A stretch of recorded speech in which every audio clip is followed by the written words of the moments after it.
three. Dagger! Hello, hello, hello. Welcome to episode 2 of Well Beyond the Arc. I'm Manoli. And I'm Montana. And we're happy to have you guys here with us. We got a fun-filled show for you today. So Montana, without further ado, let's just jump right in here.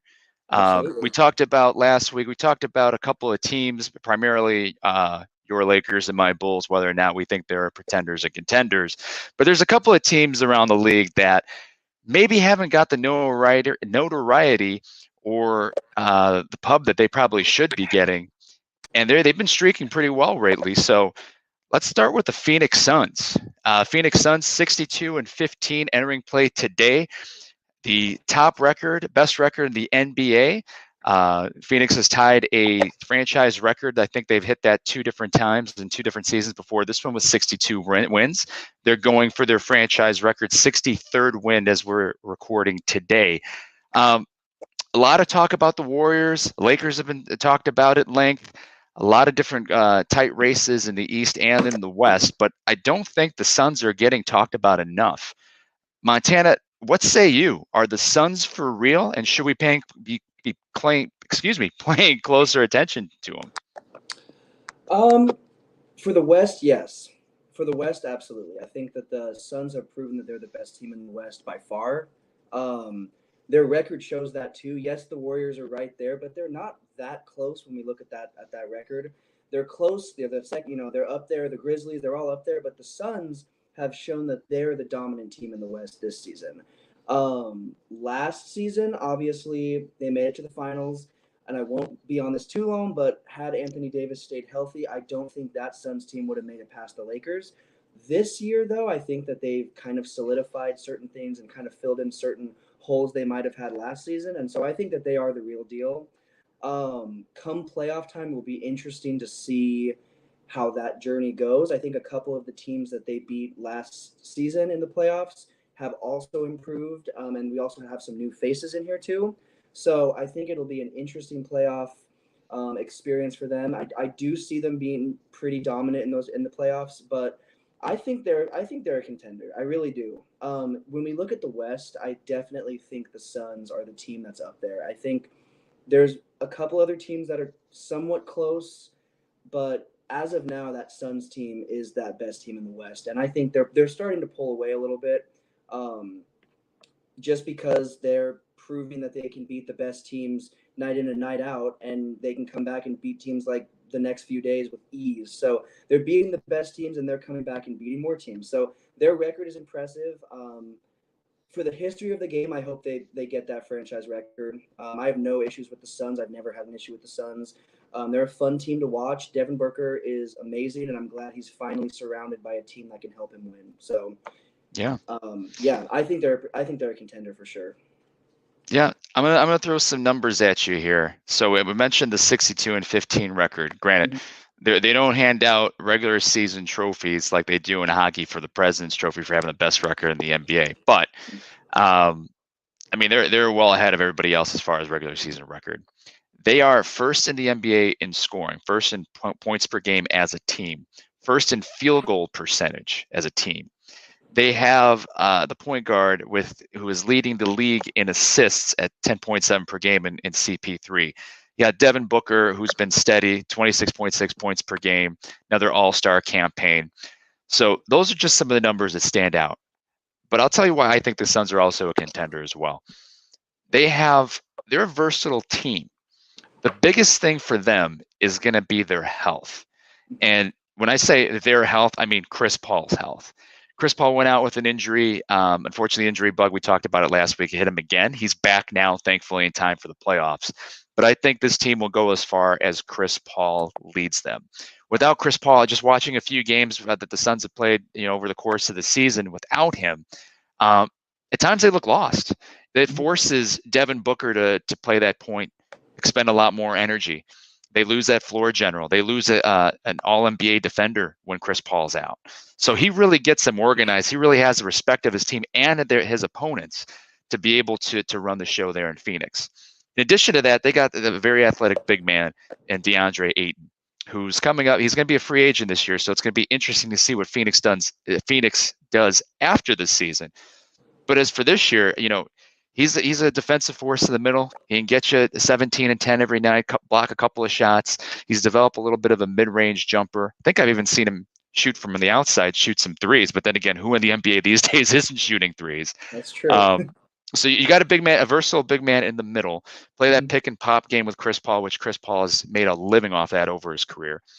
Got one of the best up-and-coming defenders in the game, Mikal Bridges. I think he's posed to make an all-defensive team as well. He can hit that corner three as another shooter to space the floor for the Suns there. They have a steady veteran in Jay Crowder who can hit a three, be a steady defender. That's one of those guys we talked about last week, guys that you wouldn't want to be caught in an alley with. I think Jay Crowder is one of those guys as well. And they also they're not overly deep, but they do have a little bit more of a bench than they did last year. Cameron Payne's playing well. They've added Landry Shamet. They have Shaqtin' a Fool Hall of Famer JaVale McGee, but he's played well when he's been on the floor. So I think in terms of the Suns' chances, Chris Paul has to be healthy, number one.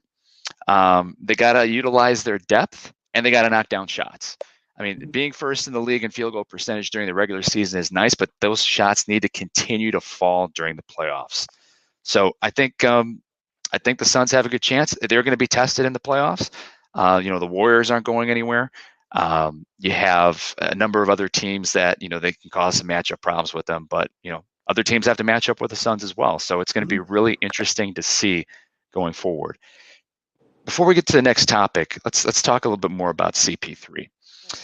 Do you think, in your opinion, there is a better leader, a leader of a team, 4-1 team in the NBA right now than CP3?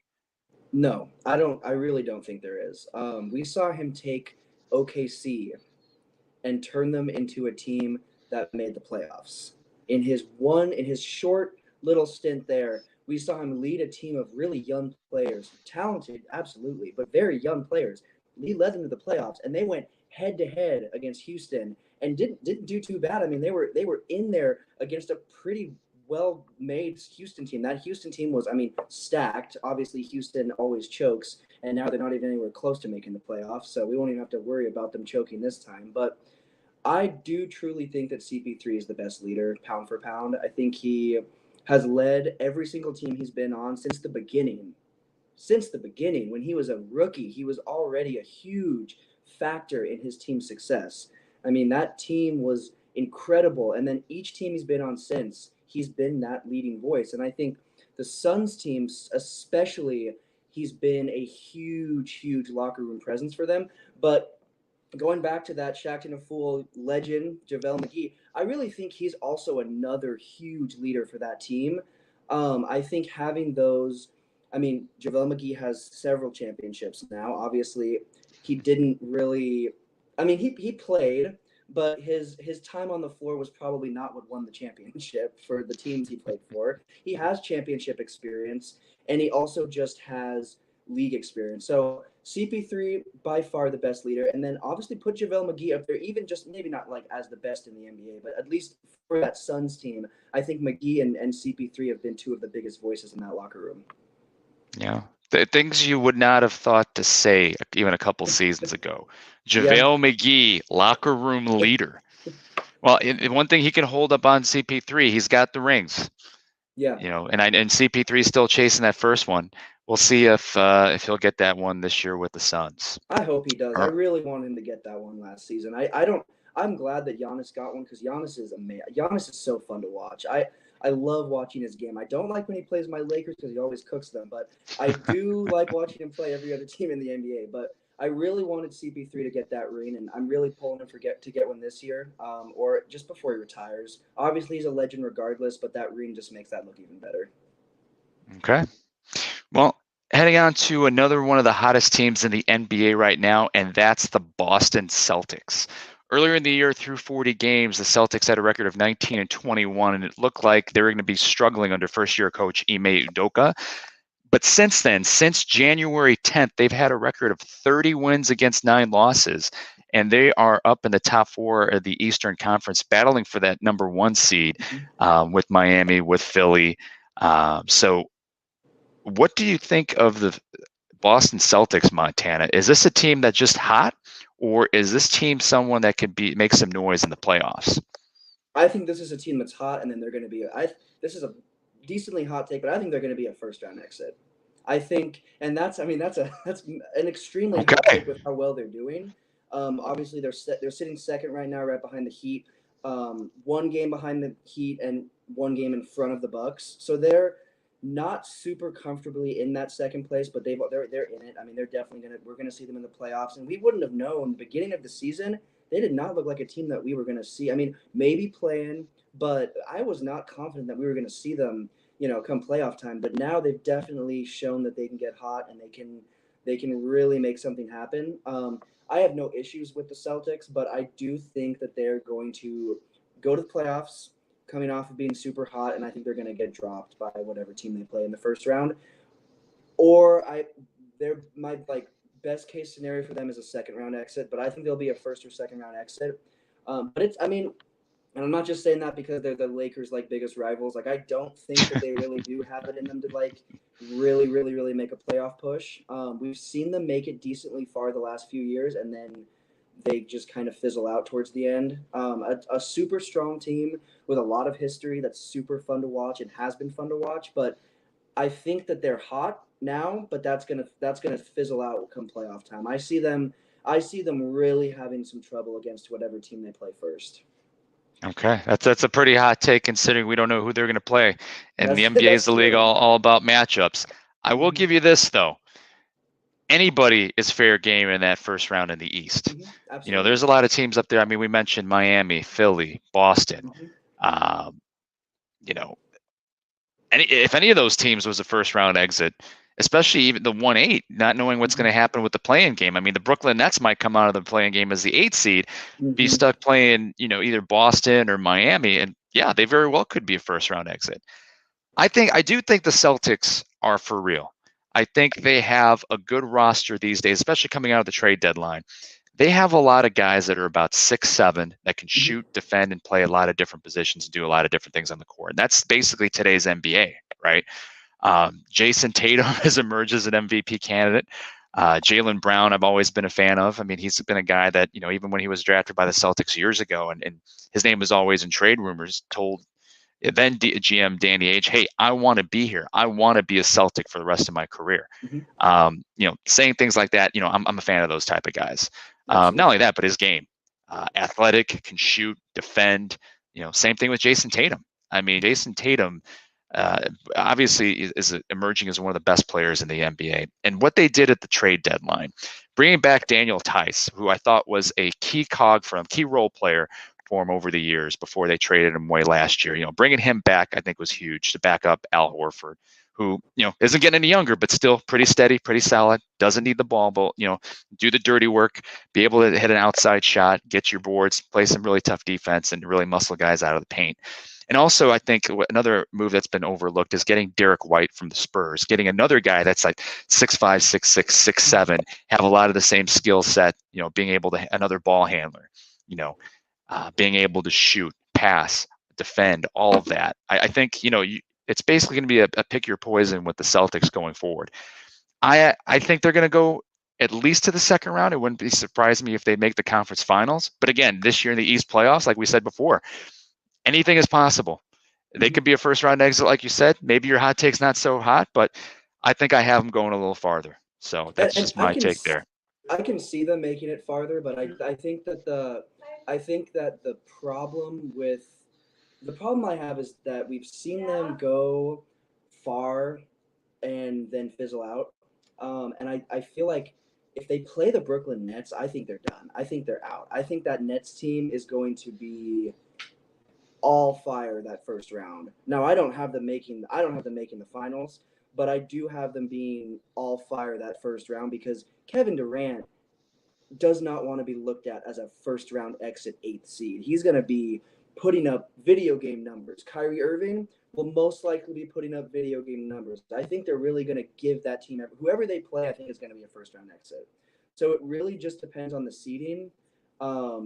But I really think that we could see a really exciting playoffs regardless. Celtics might be the real deal. I struggle to see that because of the past, but also this team does look a little different than the past. I think that they're moving in the direction towards making it over that hump and maybe even making the finals within the next few years.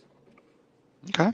Okay. Well, look, I mean, I don't think anyone wants to see the Brooklyn Nets in that first round, especially now that Kyrie can play home games with the New York City vaccine mandate lifted. Can you imagine having the East's top seed, working your butt off the whole season, just to be able to play the Brooklyn Nets in the first round? I mean, that very well could happen for one of these top teams in the East. So, and having Kyrie go back to Boston for a playoff series will be very, very interesting. It would be. Yeah. All right. From a team that we're talking about how far they'll go to the playoffs to a player on a team that we don't know whether or not they'll even make it to the play-in. Anthony Davis made his return to the court Friday night and played his second game here today, Sunday, as we're recording. Is Anthony Davis's return to the Lakers too little, too late, or just in time? It's too little, too late. Even if they make the play-in, it's too little, too late, because the problem with Anthony Davis is every time he comes off of an injury, he plays scared and he plays really, really, really, really, really like not Anthony Davis. He plays scared. We've seen, I mean, every time he comes back from an injury, it seems to take some time, and sometimes he's injured before he can even get fully back. So I think it's too late. He did have a 28-point game versus Denver today, but unfortunately they did lose. He was 28 points, 9 rebounds, 8 assists. Pretty solid line. On the offensive side, he made some noise on defense as well. Obviously, that Nuggets team is leaps and bounds in front of this Lakers team, both seeding-wise and just talent-wise at this moment. But I think it's too little, too late. I will say I do think that he could help their chances of at least making the play-in, but making it anything past that, I'm not sure. Obviously, LeBron did not play today. I think he's going to try to play. I mean, they have a tough schedule. They play the Nuggets again. They play the Suns. They play the Warriors. I'm blanking on who their other opponent is. They have 4 games left. But I know they play the Suns, and they play the Warriors, and they play the Nuggets. And that is not an easy schedule, especially when you're just trying to make it into that play-in spot. So I think it's too little, too late, mainly for the fact that he plays really, really scared coming off of an injury. And then when he does go back to being aggressive, usually we see him go down with another injury. So I don't know what his future with the team is. Obviously, he's a great player and helped win that championship, but unless he can really make a change and really get his health in line and kind of come back and really start playing like that Anthony Davis that we saw his first season there, I don't think that he's really going to be a difference maker like he's supposed to be. A scared Anthony Davis is not a very dangerous Anthony Davis. So love my Lakers, but and I respect him, and I'm so glad he obviously helped win a championship. But I think it's too late going past the plan. I think making it to the plan just in time, going anywhere else after that, I don't know. I think it's too late. Yeah, on this one, I similar thoughts from my end on Anthony Davis. He, when healthy, he should be, and he has the talent to be a top 10, if not top 5 NBA player. 6'10", 6'11", long. He grew up as a point guard, then had a growth spurt to 6'10". So he's got ball handling skills. He can shoot from the outside. He's got a nice soft touch. He can defend. He can rebound. He can do everything on the court except stay healthy. And in this game, I was actually surprised. I was looking at his stats earlier today. Coming into today's game, he's played in 38 games this season, averaging 23.1 points and 9.8 rebounds. I was shocked that he played in 38 games. It seems like he's been out the whole year and he's barely played. Like I don't remember seeing him on the floor anytime they've played Lakers games, whether on TNT, ESPN, any of that. But one thing I will say is the fact that he had a big game today, even though it was in a loss, that's a good sign. It is a good sign. It's a good sign to see him on the floor. Unfortunately, I think injuries are just going to be something he deals with for the rest of his career, unfortunately, just because it seems like every year he has some injury that has kept him out for a significant amount of time, right? I do think it's too little too late. I have doubts on whether they're going to make the play-in, even though they're only 1 game behind the Spurs today as a result of the loss. Not sure how the San Antonio game is going right now, but right now they're on the outside looking in. I think they could make it to the play-in game. But I think they'll be expending so much energy just to try to get it in the playoffs that even if they do make it to the play-in and get one of those 7 or 8 seeds going into the playoffs, I don't think they'll go very far. LeBron can win one game by himself. I don't know if he can win 2 or 3. I don't know if he can win enough games in a 7-game series, especially when he has that nagging knee and now he's got that turned ankle that he's nursing too. He didn't play today. Like you said, he might be good to go for the next game. And this is crunch time. This is the time of year where you play hurt. Playoffs is the time of the year that if you have I don't want to talk down an injury and a seriousness. I mean, it affects everybody a different way, but something like a turned ankle, you got to play through that. Yeah. So we'll see. We'll see if Anthony Davis can stay on the floor. We'll see if LeBron James can come back, and we'll see what happens with the Lakers here over the next week or so. And currently, the Spurs are beating the Trailblazers 84-75 in the fourth quarter. So the fourth. There you go. The Trailblazers, especially without Dame, that's an easy win. So Spurs are gonna extend their lead, and I do think the Lakers are very capable of having surprisingly good wins against a team like the Warriors or the Suns, because we've seen them compete against them every time they played them, except there's been a couple of blowouts, but we've seen them compete with the Warriors. We've seen them stay up with the Suns. It's really closing the game that this Lakers team can't do. So if we can see them really go all in and close these games and keep LeBron and Anthony Davis on the floor for as long as you need, if it takes keeping them on most of the game, obviously LeBron's injury, if he can't play the full game, I guess that makes sense with that, but keep them on as much as you need. If you really want to make the play-in game, do anything that it takes, which might mean bench Russell Westbrook, but that's probably not gonna happen because he doesn't really want to be benched, and if he doesn't want to be benched, he's not going to be benched. That's kind of where he's at now. But I wish him the best, but I also, like I said last time, that probably means not being on the Lakers. So I had a lot of optimism. I was really, really, really optimistic at the beginning of the season. And LeBron came out and said, he made an Instagram post and he's like, all this noise about us being old, keep that same energy. And now they're literally like, they almost have the record that this flipped. So they said they're going to be 53 and 20 something. They almost have the records flipped around as what they said in the beginning. So it's really unfortunate, but I think I would almost prefer that they don't even make the play-in, finish this season, it was unsuccessful, and then rebuild and figure out what you're going to do for the next few years. Not a full rebuild, obviously, but just rebuild a certain roster spots. I can think of like 4 or 5 actually right now off the top of my head that they need to rebuild. But just I want them in the playoffs. I want them in the play-in. It's always good for the NBA when LeBron is in the playoffs just because he's so fun to watch. Love him or hate him, he comes alive in the playoffs every time. But I would rather them just be done. I'd rather just the season be done. Put me out of my misery. I don't want to see them play a team. I don't want to see them play a team like the Suns in the first round. Boy. Yes, last season it was kind of a series, but this season I think the Suns, it'd be 4-0. See, boy. I would have them sweeping that Lakers team. So too little, too late, but I'm glad to see him back. It's fun to watch him play. He's a fun player, but too little, too late for this season. Well, everybody keep the brooms away from Montana. And for those of you keeping score at home, we made it 21, almost 22 minutes into our podcast episode without mentioning Russell Westbrook's name, but it had to come up. He made it somehow. We managed to squeeze Russell Westbrook in here somehow. And I don't think he will be exchanging Christmas cards with Montana anytime soon either. So Probably it makes not. 2 of us. Well, from guys that the Lakers need to have monster games from going forward to guys that actually did turn in some huge games this week. There were some monster performances over the course of the week. There was, even as late as last night, Kevin Durant dropping a career high 55 points against the Atlanta Hawks in a loss, mind you. Very impressive.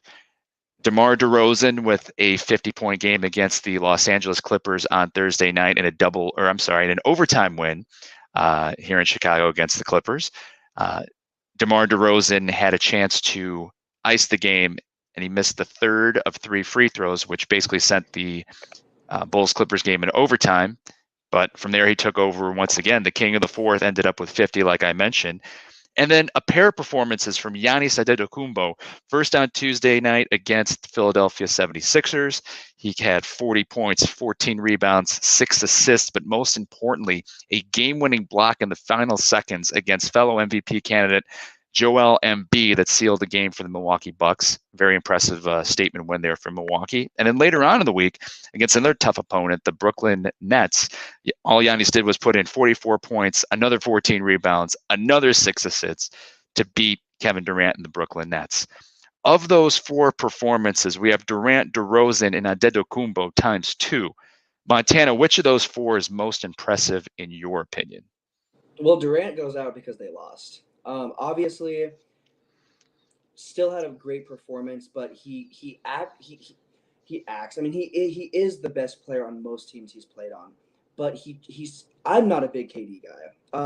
His comments about OKC and the Warriors like owe it to him to retire his jersey. I was like, really, they don't. I mean, yeah, he's a legend. OKC, I can kind of see. The Warriors, not as much. Like I can still see it, but it's just I'm not a big KD guy. Obviously, I respect his game. He's a great player. But he kind of rubs me the wrong way just because he kind of seems to like think of himself as like, oh, this team leader, this guy that can get it done. And then he's putting up these points and they're still losing.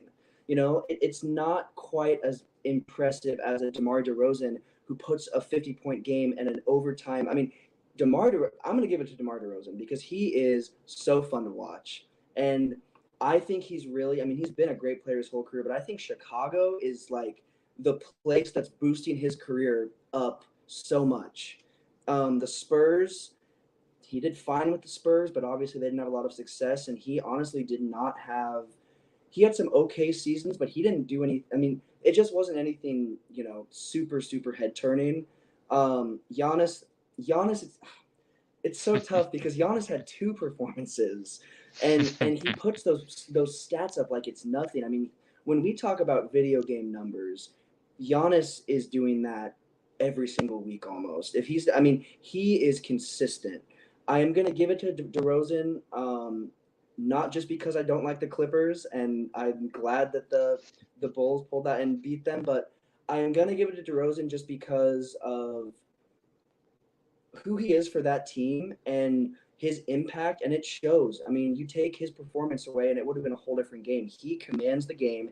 He closes games. And he truly is one of the best players in the NBA right now. So I'm going to give it to DeRozan, and then right behind him is Giannis, and then last on is KD because they lost to the Hawks. I mean, they lost to the Hawks. He scored 50 points against the Hawks. That's not that impressive. I mean, obviously it's still impressive, but call me when he does that against a team like the Suns or just it's not that or like even the Heat or the Cell. I mean, 50 plus points, but it's against the Hawks, and they lost. So I'm going to give it to DeRozan. What about you? Well, I agree with you on 2 points. One, I think we take Durant's out. I mean, 55 points. I mean, my gosh, and a career high. But the fact that it came in a loss is kind of what tarnishes that a little bit for me. Still extremely impressive, right? He's probably easily the best offensive player in the game, right? Absolutely.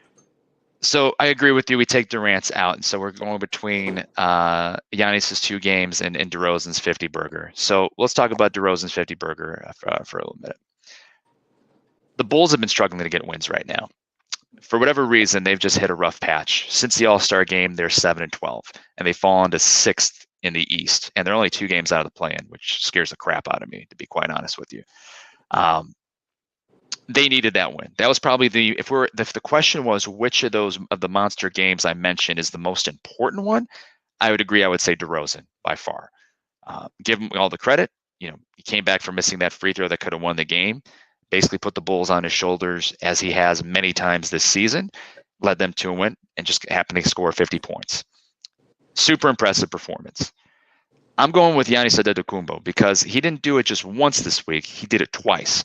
And he did it twice against teams that his Bucks teams have faced in the playoffs at least once or twice here over the past few years, and they know him very, very well.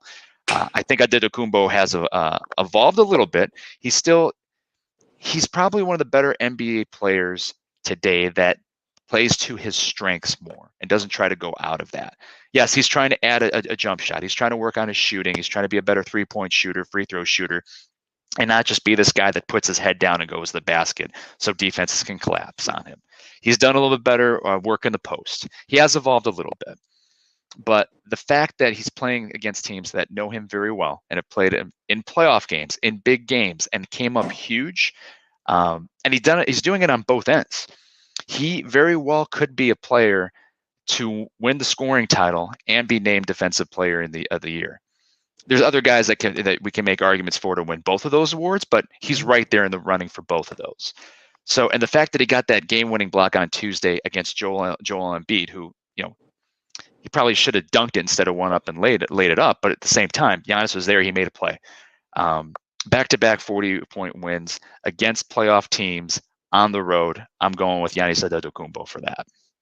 And yeah, that's a solid pick because honestly, he just performs incredibly when it matters. And DeRozan does the same, but you could argue that Giannis might do more than DeRozan on both sides of the ball, just overall. Obviously, DeRozan is a different kind of player, and they both have their different, their different styles are not the same player and not the same, they're different players. But Giannis is really showing that he is, there were all that talk about, oh, he can just dunk, all this stuff, all those comments certain players were making. He's an all-around player, and we're seeing it in those stats. So, yeah, it's super close. DeRozan for me, but Giannis is right there, and then KD is not even in that conversation. But still respect to KD, and a career high is awesome.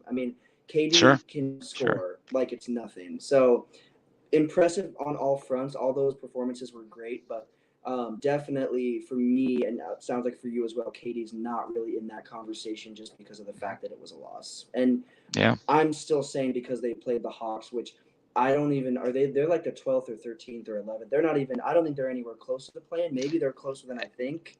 Actually, I think they're 10th. They're right there in that playoff, and then thick of things for the play-in. I should say. Excuse me. So the Nets can face them again coming up here in a week just to see if they can get themselves in the playoffs. So it's going to be interesting. It's going to be interesting. Absolutely. Well, those monster games. All of those are impressive performance. It's like picking, which of these is your favorite ice cream flavor? The fact that we're picking through those, it's just amazing performances, and hopefully there are additional performances like that here to come. And with the playoffs coming, I'm sure there will be. Definitely. So speaking of big time performances and big games, we here at Well Beyond the Arc are going to be introducing a new game. Montana and I are going to have a little fun. We're going to test Montana's basketball trivia knowledge here with a new segment called NBA Player Or. Each week I'm going to come up with 5 names, and Montana is going to tell us whether or not he thinks the names that I mentioned are NBA players or somebody from a different profession. So this week we're going to start with NBA Player or European Politician. And these players, so the rules are, and how this would work is I'll give Montana a name. For example, I will say Giannis Antetokounmpo, and Montana will tell me whether or not he's an NBA player or, for this week, a European politician, which the obvious answer, Montana, to that is? NBA player. Very good. So now that everyone knows how the game is played, I will give 5 names. For this week, again, it will either be an NBA name or the name of a European politician. And these NBA players aren't necessarily household names. They may not necessarily be all-stars or Hall of Famers. Maybe they're 12th men. And the European politicians, maybe they're current prime ministers, former prime ministers, secretaries of state, who knows? But Montana will tell us. I'm confident he'll do well. So let's go with the first name. The first name in Montana is this person and has this, let me try to say this again in English. Was this person an NBA player or a European politician? First gentleman's name is Dino Raja. Dino Raja. Okay, I am going to go with, oh wow, that's starting off with a tough one. They only get tougher from here, buddy. I'm going to go with politician. Oh, no. Not a good NBA player, Dino Raja, Croatian, played for the Boston Celtics from 1993 to 1997, averaging 16.7 points and 8.4 rebounds per game. Highly decorated in the European basketball or the Euro League.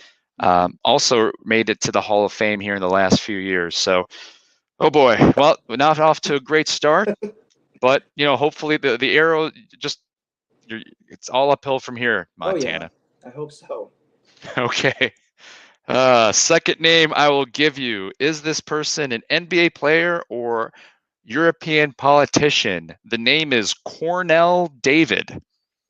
Cornell David. Cornell, wow. I'm going to go with NBA player. Cornell David hails from Hungary and played in the NBA from 1998 to 2001 with a handful of teams, including the Chicago Bulls, Cleveland Cavaliers, Toronto Raptors, and Detroit Pistons.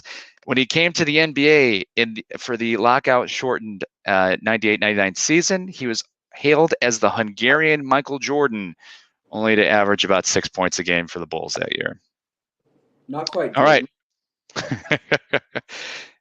Cornell David has played in more games and scored more points in the NBA than you and I combined, so we can't rip him too much. That's true. All right, we're 1 for 2 so far, Montana. Let's get a streak going here.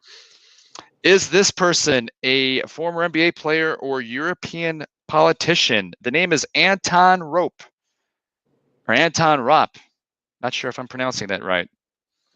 My apologies to the European or NBA folks that the pronunciation police out there. Politician. I believe, if I'm correct, that prime minister. I'm not sure where, but I feel like I've heard that name before, so I'm going to go with politician.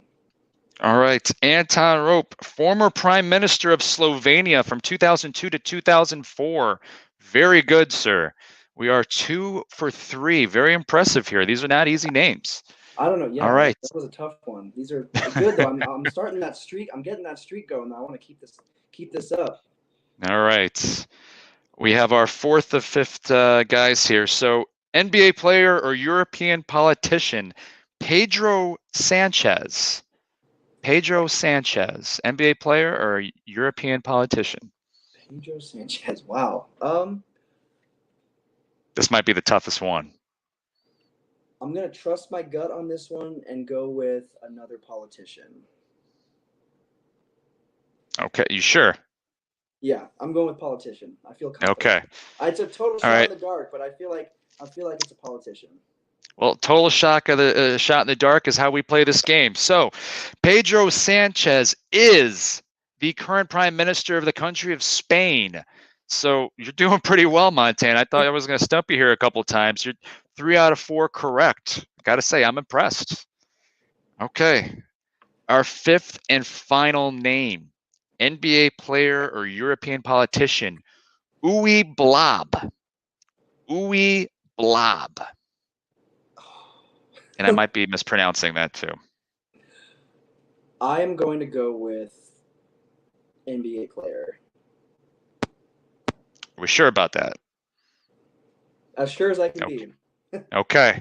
I got to give you credit. You're going with your gut here on back-to-back answers. So Uwe Blab hails from the country of Germany and played in the NBA from 1985 to 1990. 7-footer, was a first-round draft pick in 1985, averaged a robust 2.1 points per game over his career. Well, I got to give it to you. I got to give it to Youngblood. Well done. 4 out of 5. I'm impressed. 4 out of 5. It wasn't easy. Those were tough, and I'm on a 4 streak, and I'm gonna try to keep that up in this next episode. I'm just gonna try to keep the streak alive. I got 4 in a row, so we'll try to keep that going. But no, that was not easy. A lot of those were guesses. One of them I kind of with the prime minister, was it of Slovenia? Slovenia, yes. I've heard that name I think before, so that was one that I was pretty confident in. But a lot of them were a shot in the dark. But as far as shot in the darks go, not too bad. No, very, very good. I got, like I said, I am impressed. And even with your 4 out of 5 score, I think you've gotten more correct in that game than Charles Barkley has gotten over the past 3 seasons combined of who he played for on Inside the NBA on TNT. So come on, Chuck, you got to do better than that, brother. But no, well done, Montana. All right. Well, we mentioned that Uwe Blob, former NBA player, averaged 2.1 points per game over his career. That hails in comparison to this year's scoring races for guys averaging just a little bit more than 2.1 points per game. One of the tightest scoring races in NBA history is coming down to the wire here with 3 names we've mentioned last week and this week, and we'll probably continue to mention them for weeks and years to come. At the top of the list is LeBron James, leading the NBA in scoring right now with 30.3 points per game, followed by the Milwaukee Bucks' Giannis Antetokounmpo with 30.1 points per game average. And finally, a third 30-point per game scorer with 30 points per game even is the 76ers star center Joel Embiid. So literally 0.3 points per game is separating these 3 guys from the scoring title. LeBron's won a scoring title. I don't think Giannis Antetokounmpo nor Joel Embiid has a scoring title to their credit. We mentioned that if Antetokounmpo wins Defensive Player of the Year and a scoring title, he'll be one of a handful of players to do it in NBA history, names including Michael Jordan and Hakeem Olajuwon. But of those 3 guys, Montana, who do you think is going to end up pulling it out? Who's going to be the scoring title by the end of the final day of the NBA regular season? If LeBron plays the remainder of the games, I do have LeBron winning. Me and one of my friends were just talking about this today. We think LeBron is going to focus more in on the scoring title than anything else for the remainder of the season. Now, when LeBron puts up 40, 50, even 30-point games, the Lakers usually are in those games. Whether they win them or not, it depends on the other players. But LeBron, when he scores, his teams usually end up winning because he scores at the right moments. He really does a great job of putting up big numbers and also capitalizing on the moments that matter in the games. So if LeBron can play the rest of the games, I do think that he is going to win. I'm going to take Joel Embiid out of it because Embiid is a player that we've seen disappear before at certain moments. Obviously, respect to him. He's a great player. I do like watching him play. But we've seen him disappear in certain moments. And I think their upcoming schedule, the rest of their games, I can see him being locked down with certain matchups. I can see him being locked down and held, which is not easy to do. Joel Embiid is not an easy player to lock down and hold. But I think it's between LeBron or Giannis, and I think if Giannis plays the remainder of the games, I think LeBron's going to win it. But if LeBron is out, I think Giannis is definitely going to be that player that wins it. And even if LeBron isn't out, Giannis will give him a run for his money because, like we just talked about, he had 2 major games very close together. So he is a player that, yes, the Bucks are solid in their playoff seeding, like they're pretty set at least in the upper half. They're not going to be a play-in team.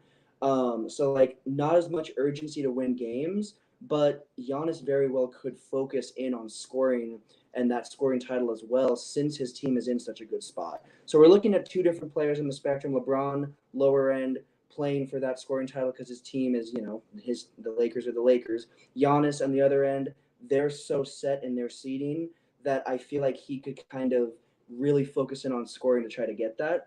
But right now I have LeBron if he plays. If LeBron is out even one more game, I don't think he'll win it, though. I think if LeBron misses even one more game, that scoring title is Giannis's. Interesting. Okay. Well, look, all 3 of those guys dominating, right? Mm-hmm. I don't remember a time where we had 3 guys averaging 30 points per game in the same season. I know I can think of times where there's been 2. I can think of times where there's been 1 guy. I can even think of times where not a single player in the NBA was averaging 30 points per game over a course of a season. Interesting comments on all 3 of those guys. I'm looking at the standings, and Milwaukee and Philly are 3rd and 4th in the East right now, separated by a half a game. Boston is ahead of them, only separated by a half game from Milwaukee, a game from Philly. It all depends on where the matchups are going to be and what, these teams have brutal schedules down the stretch to end the season. And it all depends on the next couple of games for me. Not just, whether or not LeBron plays or not, but what I mean by that is, if Milwaukee drops a couple games in a row here, they might elect to sit Giannis for the last 2 games. Same with Philly. They want those stars healthy for the playoffs. I don't think anyone in Philadelphia or the Milwaukee organization care if they win the scoring titles, if it gives those teams a chance to win the championship. Yeah, scoring titles are nice. Great accolade. Obviously, you want to win that award, get that crown. But I think the prize is the NBA championship, and you can't win the NBA championship if you can't play in the playoffs. So it's going to be really close. It's going to be interesting. I actually have Giannis on the outside looking in on the scoring race. He had 28 points today, which is just below his average. So I think that slightly hurts him right there, but slightly hurts him. Embiid has made it more of a point to get to the basket and draw fouls and get to the free throw line. That's getting free throws up has been a huge part of his game. And especially with James Harden joining the 76ers, I'm sure he's given Harden a couple of those pointers on how to get the calls and how to get to the free throw line and things of that nature. You can't criticize a guy for, his game's just free throws. Well, you got to hit those free throws too. And Embiid's a pretty good free throw shooter, especially for a big man shooting in the mid to high 70s, if not higher. I haven't checked where he's at today, but I agree that it's LeBron's for the taking. Even if he doesn't play another game for the rest of the season, I think it won't hurt him as far as the scoring chance goes, scoring title goes, unless Giannis and Joel Embiid have monster games here over the last 3-4 games of the season. Especially if the Lakers lose another game or two and they're not going to be in the play-in. LeBron can either be shut down or he'll just say, listen, I want to play. I want to play the season out and get that scoring crown. So I agree it's LeBron's for the taking, but I have it LeBron, Embiid, and then Giannis. That's my top 3 there. So we'll see how the last few games here go, and may the best score win. Yeah, absolutely. I think it's going to be super close no matter who wins it because, like you already said, it already is super close. And Embiid, like I said, he's very capable of winning it, and he's been one of the best players. I mean, just last episode I talked about how I have him as my top MVP candidate, and I do overall. He's had that type of season, but we've seen him disappear before, and not even for full games. I'm just talking about between halves. We've seen him come out and have a great first half, and in the second half he's cold, or vice versa. We've also seen it go, period to period. So I think that Embiid, they're all very capable of winning it. It's LeBron's for the taking. It's just going to depend on how a few things go for all 3 of those players. There's a lot of factors in the scoring title, and I mean now we're in towards the end, so it's really, really, really, really, really awesome to see 3 players with 30 points. I mean that's so incredible to see, and that just proves that this league is kind of going in that direction with higher scoring teams and higher scoring players, and just. Obviously, the league is more of a scoring league now. I'd say it's more people looking for those stats and looking for those accolades and looking for that. So super exciting to see, and it'll be super cool. No matter who wins it, all 3 of those players are equally deserving of this scoring title. Sure. Best players in the NBA duking it out for the scoring title there. So we'll see here after the next few games. Mm-hmm. Well, from guys that are chasing an award to one of the more, I'll say, the biggest honors in the sport of basketball. And I want to touch a little bit on the recent inductees, at least the folks that are going to be elected for induction in the 2020 class of the Naismith Basketball Hall of Fame. Want to make sure we congratulate and give these folks their props, and want to focus a little bit on the NBA names, primarily one name in particular, but I'm going to go through the list here, and we can go through here in a second. So first is a longtime NBA official, Hugh Evans. Refereed in over 2,200 games and 35 NBA Finals games.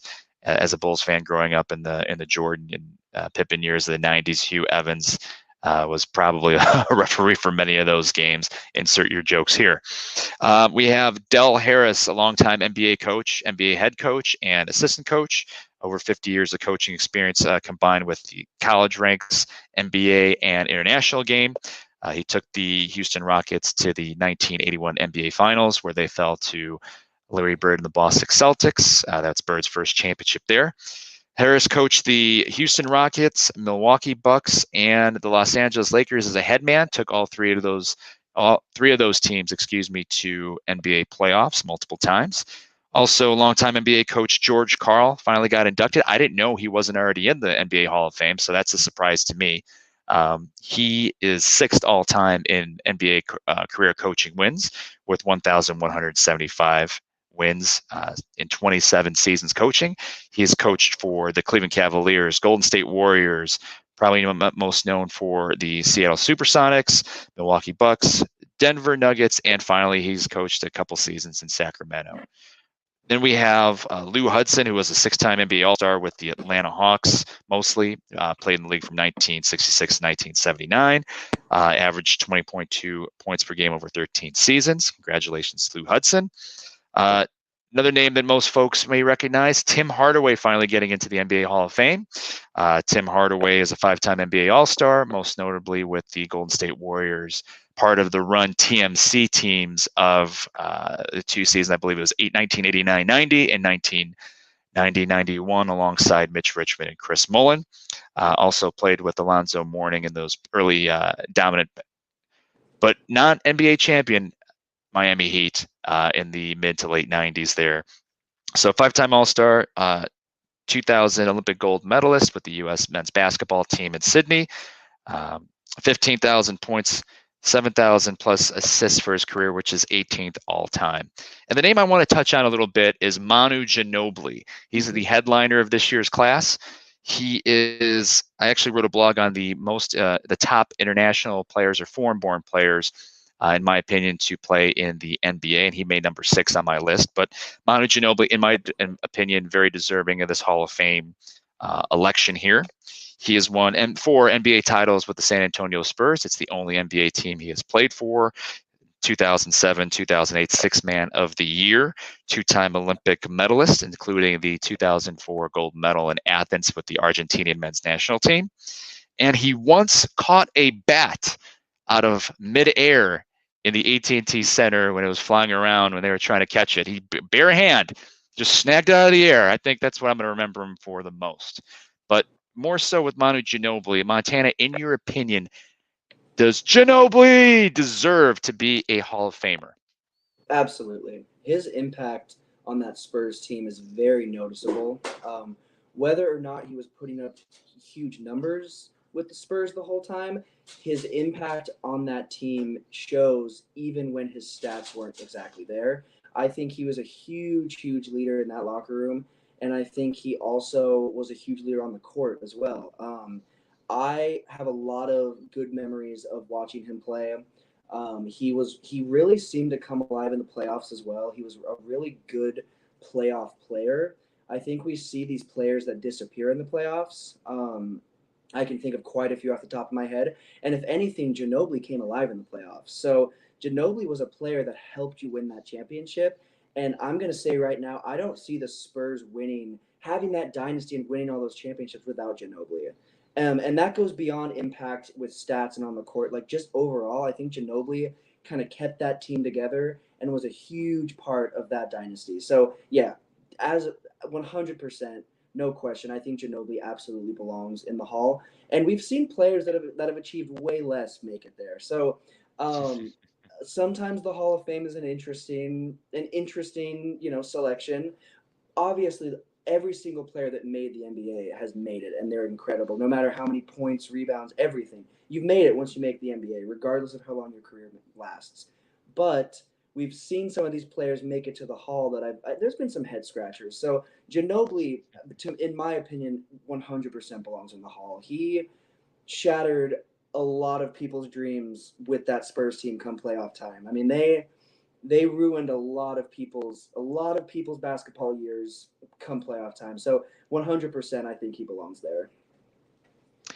One thing I want to remind our listeners and just basketball fans everywhere, the Naismith Basketball Hall of Fame is not an NBA Hall of Fame. It is a global basketball Hall of Fame located in Springfield, Massachusetts. I think the most notable players in that, and many players that are in the Hall of Fame, have played in the NBA and had a significant playing experience, made an impact in the NBA. That's part of, or the main reason why they are elected there in Springfield. I also agree that Manu Ginobili is very well deserving of being a Hall of Famer here. Not just what he's done with the Spurs, but even in his international career. Some of those great Argentinian men's basketball teams, him, Luis Scola, Andres Nocioni. There's some names for you that may come up with another NBA player or game coming up, but I completely agree. Without Manu Ginobili, the Spurs don't win those championships. And, the Spurs with David Robinson going back to the mid 90s, they had solid teams. They did well in the regular season. They'd have 50 some, maybe even 60 wins. But I think the farthest they made it in the playoffs would be the Western Conference Finals one year, I think 95, when I think if everyone remembers the basketball junkies, especially Hakeem Olajuwon just dancing and dream shaking David Robinson to death. But if you were able to contain David Robinson, the Spurs didn't have a second guy. They didn't have that third guy, those athletic guys, a three-man, a swing man. You had to rely on names like Vinny Del Negro and Jaren Jackson and things like Avery Johnson, who solid players, don't get me wrong, but not exactly the difference makers that you're looking for to help out your star big man in the playoffs. So Ginobili was a team player.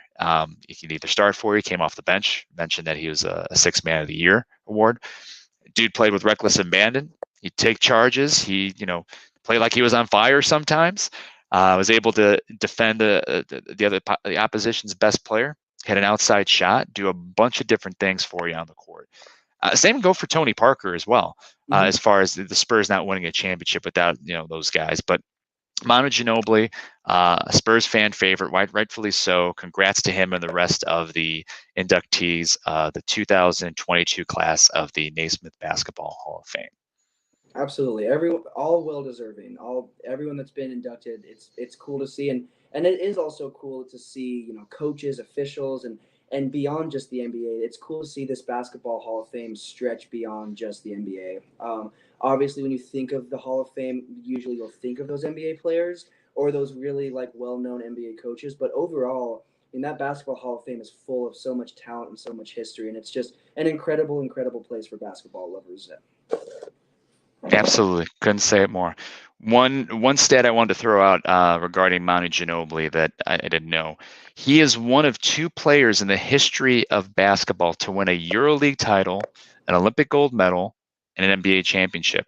And Hall of Famer, former New York Knick Bill Bradley is the other. Now, I haven't fact-checked this, so before everybody in the comment section says you're wrong, I'm just as surprised as you about Bill Bradley being that second player. I don't remember Bill Bradley playing in Europe, but he played 20 years before I even existed on this earth. So we will see. Well, that will wrap up episode 2 of Well Beyond the Arc. We hope you enjoyed it. Hope you guys continue to follow us. Please subscribe to the Yankee and the Brit Sports Group here. You can find us on YouTube every Tuesday. You can find us on Spotify and Twitch. You can also visit my blog. I have a sports blog called the Sports Page Blog. You can visit the sportspageblog.com. And Montana has another podcast as well. Montana?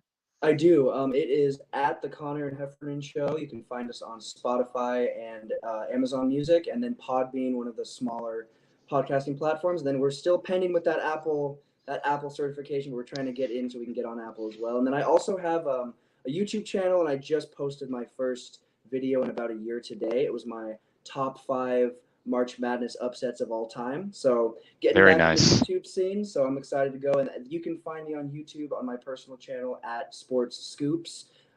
Scoops with a Z on the end. Sports Scoops. Check out the new video and appreciate all the love and support, and we'll keep this thing going. All right, be sure to check that out. All right, everyone. Well, thanks again for listening. Thanks again for watching, and we'll see you next week. Take care.